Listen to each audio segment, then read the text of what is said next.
ಇಲ್ಲಿ ನಾವು ಸೇರಿರೋ ಉದ್ದೇಶ ಏನಂದರೆ ನಮ್ಮ ಸಂಸ್ಥೆಯ ಸಂಸ್ಥಾಪಕರಾದ ಶ್ರೀ ದೊಡ್ಡಣ್ಣಶೇಖರ್ ಅವರ 103ನೇ ಆರಾಧನಾ ಮಹೋತ್ಸವವನ್ನು ಹಮ್ಮಿಕೊಂಡಿದ್ದೇವೆ. ಪ್ರತಿ ವರ್ಷದಂತೆ ಈ ವರ್ಷವೂ ತುಂಬ ವಿಜೃಂಭಣೆಯಿಂದ ಅದ್ದೂರಿಯಾಗಿ ನಡೆಸಬೇಕೆಂದು ನಾವು ನಮ್ಮ ಆಡಳಿತ ಮಂಡಳಿ ಸದಸ್ಯರೆಲ್ಲ ಒಗ್ಗೂಡಿ ಈ ನಿರ್ಣಯ ಕೈಗೊಂಡು ಈ ಒಂದು ಕಾರ್ಯಕ್ರಮವನ್ನು ಯಶಸ್ವಿಗೊಳಿಸಬೇಕಾಗಿ ನಾನು ಇಲ್ಲಿ ಪತ್ರಿಕಾಗೋಷ್ಠಿ ಕರೆದು ಇದರ ಮೂಲಕ ನಮ್ಮ ಜನಾಂಗದ ಹಾಗೂ ಇದರಲ್ಲಿ ಯಾರು ವಿದ್ಯಾಭ್ಯಾಸ ಮುಗಿಸಿ ಹಳೆಯ ವಿದ್ಯಾರ್ಥಿಗಳಿದ್ದಾರೋ ಇವರಿಗೆಲ್ಲರಿಗೂ ಒಂದು ಆಹ್ವಾನವನ್ನು ಕಳಿಸಲಿಕ್ಕೆ ಈ ಒಂದು ಪತ್ರಿಕಾಗೋಷ್ಠಿ ಕರೆದಿತ್ತು.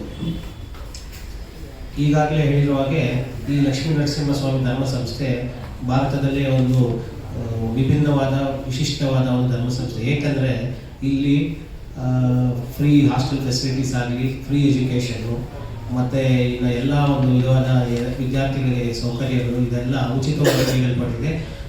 ಸತತವಾಗಿ 116 ವರ್ಷದಿಂದ ಇದೇ ಒಂದು ಕಾರ್ಯಕ್ರಮವನ್ನು ಮುಂದುವರಿಸಿಕೊಂಡು ಬಂದಿದ್ದೇವೆ.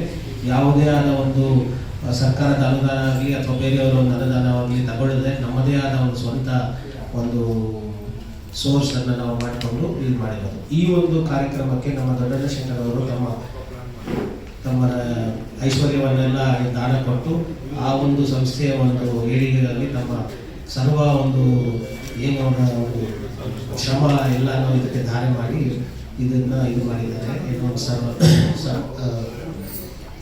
ಸ್ಥಾಪನೆ ಮಾಡಿದ್ದಾರೆ. ಈ ಒಂದು ಕಾರ್ಯಕ್ಕೆ ಆಗಿನ ಮಹಾರಾಜರಾದ ಶ್ರೀ ನಾಲ್ವಡಿ ಕೃಷ್ಣರಾಜ ಒಡೆಯರ್ ಅವರು ನಮ್ಮ ದೊಡ್ಡಣ್ಣಶೇಖರ್‌ಗೆ ಜನೋಪಕಾರಿ ಎಂಬ ಒಂದು ಬಿರುದನ್ನು ಕೊಟ್ಟು, ಹಾಗೆಯೇ ಒಂದು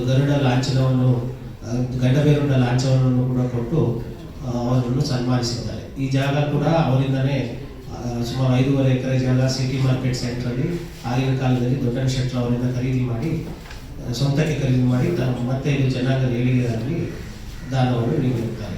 ಹಾಗೆ ಈ ಕಾರ್ಯಕ್ರಮಕ್ಕೆ ಮಾನ್ಯ ಉಪಮುಖ್ಯಮಂತ್ರಿಗಳಾದ ಶ್ರೀ ಡಿ ಕೆ ಶಿವಕುಮಾರ್ ಅವರ ಉದ್ಘಾಟನೆ ಮಾಡಿದ್ದಾರೆ. ಹಾಗೆಯೇ ಮುಖ್ಯ ಅತಿಥಿಗಳಾಗಿ ಸನ್ಮಾನ್ಯ ಸಾರಿಗೆ ಹಾಗೂ ಮುಜರಾಯಿ ಸಚಿವರಾದ ಶ್ರೀ ರಾಮಲಿಂಗಾರೆಡ್ಡಿ ಅವರು, ಬೆಂಗಳೂರು ದಕ್ಷಿಣ ಲೋಕಸಭಾ ಕ್ಷೇತ್ರದ ಸಂಸದರಾದ ಶ್ರೀ ತೇಜಸ್ವಿ ಸೂರ್ಯ ಅವರು, ಚಿಕ್ಕಪೇಟೆ ವಿಧಾನಸಭಾ ಕ್ಷೇತ್ರದ ಶಾಸಕರಾದ ಶ್ರೀ ಉದಯ್ ಗರುಡಾಚಾರ್ಯ ಅವರು ಆಗಮಿಸಲಿದ್ದಾರೆ. ಅವರು ಬಂದು ಈ ಕಾರ್ಯಕ್ರಮವನ್ನು ಯಶಸ್ವಿಗೊಳಿಸುತ್ತಿದ್ದಾರೆ. ಹಾಗೆಯೇ ಈ ಕಾರ್ಯಕ್ರಮದಲ್ಲಿ ನಾವು ಪ್ರತಿಭಾ ಪುರಸ್ಕಾರವನ್ನು ಕೂಡ ಸುಮಾರು SSLC ಹಾಗೂ PUC ವಿದ್ಯಾರ್ಥಿನಿಯರಿಗೆ ಒಂದು 400ರಿಂದ 500 ವಿದ್ಯಾರ್ಥಿಗಳಿಗೆ ಪ್ರತಿಭಾ ಪುರಸ್ಕಾರವನ್ನು ನೀಡಲಿದ್ದೇವೆ. ಹಾಗೆಯೇ ನಮ್ಮ ಜನಾಂಗದ ವಿಧವೆಯರಿಗೆ ಕೂಡ ವಿಧವೆ ವೇತನವನ್ನು ಅಂದು ನಾವು ಹಂಚಲಿದ್ದೇವೆ.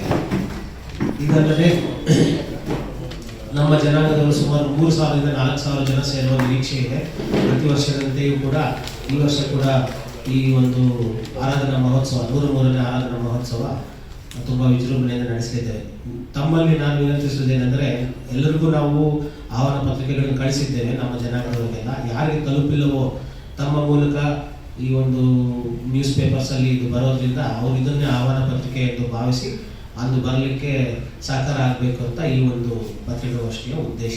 ಶ್ರೀ ದೊಡ್ಡಣ್ಣಶೆಟ್ಟರ ಒಂದು ವಿದ್ಯಾರ್ಥಿನಿಯ ಹಾಗೂ ವಿದ್ಯಾಲಯದ ಆರಾಧನಾ ಮಹೋತ್ಸವ, ಅವರ 103ನೇ ಆರಾಧನಾ ಮಹೋತ್ಸವವನ್ನು ವಿಜೃಂಭಣೆಯಿಂದ ಹಾಗೂ ವಿವಿಧ ರೀತಿಯ ಅಂದರೆ ಮಕ್ಕಳಿಗೆ ಸ್ಕಾಲರ್ಶಿಪ್ ಕೊಡೋದು, ಅವರ ಮೆರವಣಿಗೆ, ಈ ಎಲ್ಲ ಕಾರ್ಯಕ್ರಮಗಳನ್ನು 6/8/2024ರಂದು ಹಮ್ಮಿಕೊಳ್ಳಲಾಗಿದೆ. ಈ ಕಾರ್ಯಕ್ರಮಕ್ಕೆ ಜನಾಂಗದ ಹಿರಿಯರು ಹಾಗೂ ವಿದ್ಯಾರ್ಥಿಗಳು, ಹಳೆಯ ವಿದ್ಯಾರ್ಥಿಗಳು ಎಲ್ಲರೂ ಆಗಮಿಸಬೇಕಾಗಿ ಈ ಪತ್ರಿಕಾಗೋಷ್ಠಿಯ ಮುಖಾಂತರ ತಮ್ಮಲ್ಲಿ ಕಳಕಳಿ. ನಮಸ್ಕಾರ, ನನ್ನ ಹೆಸರು ವಿನೋದ್ MG ಅಂತ. ನಾನು ಬಾಡಿಗೆ ಸಂಗ್ರಹಣಾ ಸಮಿತಿಯ ಅಧ್ಯಕ್ಷರಾಗಿದ್ದೀನಿ. ಇಲ್ಲಿ ಈ ಧರ್ಮ ಸಂಸ್ಥೆ ನಡೀಬೇಕು ಅಂದರೆ ಈ ಹಾಸ್ಟೆಲ್ ಇದೆ, ಅದು ನಮ್ಮ ಜನಾಂಗಕ್ಕೆ. College BCom BA TCH school ಅದೆಲ್ಲ ಜನಾಂಗಕ್ಕೂ ಫ್ರೀ. ಹಾಸ್ಟೆಲ್ ಮಾತ್ರ ನಮ್ಮ ಜನಾಂಗಕ್ಕೆ. ಆ ಸ್ಕೂಲು ಕಾಲೇಜು ಎಲ್ಲ ನಡೀಬೇಕು ಅಂತ ಅವ್ರೇನು ಮಾಡಿದ್ದಾರೆ ಮೊದಲೇ ಅಂದರೆ 250 ಅಂಗಡಿ ಅಲ್ಲಿದೆ. ಟೋಟಲ್ ಆಗಿ 250ರಿಂದ 250 ಅಂಗಡಿ ಬಾಡಿಗೆಯನ್ನು ಚಾಟಿಸ್ ಮುಖಾಂತರ ಧರ್ಮ ಕಾರ್ಯಗಳು ಮಾಡೋದಕ್ಕೆ ಅವಕಾಶ ಕೊಟ್ಟಿದ್ದಾರೆ. ಸೊ ಅವರ 103ನೇ ಆರಾಧನೆ ಮಾಡ್ತಾ ಇದ್ದೀವಿ. ಇವರು ಎಲ್ಲರೂ ಬಂದು ಪ್ರಸಾದ ಸ್ವೀಕರಿಸಬೇಕು ಅಂತ ಕೋರ್ತಾ ಇದ್ದಾರೆ. Thank you. ಎಲ್ಲ ಮಾಧ್ಯಮ ಮಿತ್ರರಿಗೆ ನಮಸ್ಕಾರಗಳು. ಶ್ರೀ ಲಕ್ಷ್ಮೀ ನರಸಿಂಹಸ್ವಾಮಿ ಧರ್ಮ ಸಂಸ್ಥೆಯ ವತಿಯಿಂದ ಯಜಮಾನ್ ಜನೋಪಕಾರಿ ಶ್ರೀ ದೊಡ್ಡಣ್ಣ ಶೆಟ್ಟರ 103ನೇ ವಾರ್ಷಿಕ ಆರಾಧನಾ ಮಹೋತ್ಸವ ಆಹ್ವಾನ ಮಾಡುತ್ತಿದ್ದೇವೆ. ನಮ್ಮ ಬಂಧು ಮಿತ್ರರು ಎಲ್ಲರೂ ಬರಬೇಕು. ನೀವು ಬನ್ನಿ, ನಿಮ್ಮವರನ್ನು ಕರೆಯುತ್ತೇನೆ. ನಾನು ಎಜುಕೇಷನ್ ಚೇರ್ಮನ್ ಆಗಿದ್ದೀನಿ. ಶ್ರೀ ದೊಡ್ಡಣ್ಣ ಶೆಟ್ಟರ್ ಅವರ ಆಶ್ರಮದಲ್ಲಿ ನಾವು ಎಲ್ಲರೂ ಸದಸ್ಯರಾಗಿದ್ದೇವೆ. ಶ್ರೀ ದೊಡ್ಡಣ್ಣ ಶೆಟ್ಟರ್ ಅವರು ಮನೆ ದೇವರು ಶ್ರೀ ಲಕ್ಷ್ಮೀ ನರಸಿಂಹಸ್ವಾಮಿ, ಅದು ಶಿವಾಜಿನಗರದಲ್ಲಿದೆ. ಆರಾಧನೆ ಶುರುವಾಗಕ್ಕೂ ಮುಂಚೆ ಅಲ್ಲಿ ದೊಡ್ಡಣ್ಣ ಶೆಟ್ಟರ ದೇವಸ್ಥಾನದಲ್ಲಿ ಪೂಜೆ ಮುಗಿಸ್ಕೊಂಡು ಬಂದು ಇಲ್ಲೆಲ್ಲರೂ ಶುರು ಮಾಡ್ತಾರೆ. ಸಾಧುಗಳಿಂದ ಪೂಜೆ ಇರುತ್ತೆ. ಇಲ್ಲಿ ಎಲ್ಲರಿಗೂ ಉಚಿತ ಅನ್ನದಾನ, ವಸ್ತ್ರದಾನ, ಎಜುಕೇಷನ್ ಎಲ್ಲ ಫ್ರೀ ಇರುತ್ತೆ. ಎಲ್ಲ ನಮ್ಮ ಜನಾಂಗದ ವರ್ಗದವರು ಅಲ್ಲಿದ್ದೀರ, ಇಲ್ಲೆಲ್ಲೂ ಜಾತಿ ಭೇದ ಭಾವ ಇದ್ದೀರ, ಎಲ್ಲ ಜನಾಂಗದ ಹುಡುಗರು ಇಲ್ಲಿ ಎಜುಕೇಷನ್ ನಡೆಸ್ತಾ ಇದ್ದಾರೆ. ಇದನ್ನ ಆಮೇಲೆ ಆರಾಧನೆ ಆಗಸ್ಟ್ 6ರಿಂದ ಇರೋದ್ರಿಂದ ಎಲ್ಲರೂ ದಯವಿಟ್ಟು ಬರಬೇಕೆಂದು ಕೇಳ್ಕೊಳ್ತೀನಿ.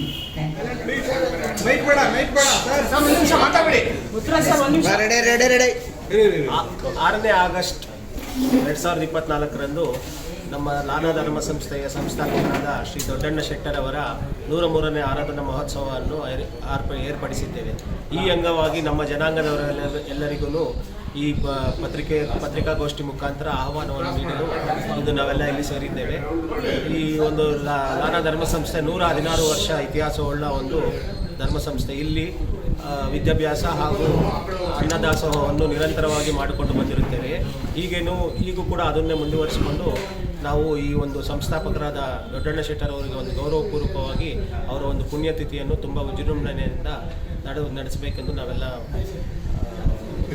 ಡಿಸೈಡ್ ಮಾಡಿದ್ದೇವೆ. ಹಾಗಾಗಿ ಈ ಒಂದು ಇದಕ್ಕೆ ತಾವೆಲ್ಲ ಯಾರು ನಮ್ಮ ಜನಾಂಗದವರು ದೂರದಲ್ಲಿರ್ತಾರೋ ಅವ್ರಿಗೆಲ್ಲ ಈ ಒಂದು ಪತ್ರಿಕಾಗೋಷ್ಠಿ ಅಥವಾ ಈ ಪ್ರಕಟಣೆ ಏನು ನೀವು ಪ್ರಕಟಿಸಲಿದ್ದೀರಾ ಅದು ಒಂದು ಆಹ್ವಾನ ಪತ್ರಿಕೆಯಾಗಿ ಸ್ವೀಕರಿಸಿ ಅವರೆಲ್ಲರೂ ಸಕಾಲಕ್ಕೆ ಅಂದು 6ನೇ ಆಗಸ್ಟ್ ಬರಲಿಕ್ಕೆ ಸಹಾಯವಾಗಬೇಕೆಂದು ಈ ಒಂದು ಪತ್ರಿಕಾಗೋಷ್ಠಿಯನ್ನು ನಡೆಸಿದ್ದೀವಿ.